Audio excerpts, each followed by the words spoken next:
शानदार रैली की सूरत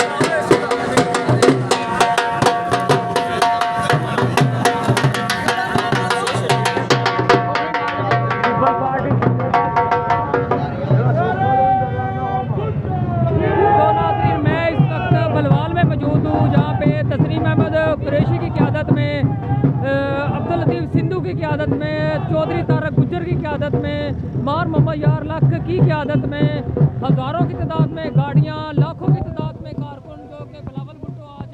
बलवाल में तशरीफ़ ला रहे हैं, उनके इस्तकबाल के लिए जलसागाह में पहुँच रहे हैं। आपके इल्म में है कि जैसा कि बिलावल ने लाहौर में बहुत बड़ा पावर शो किया, फिर चिरियोट में पावर शो किया, फिर हाफजाबाद में पावर शो किया,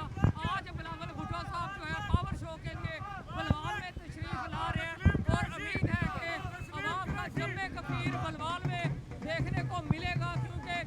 तस्लीम कुरैशी साहब और जो अब्दुल लतीफ़ सिंधु साहब हैं जो कि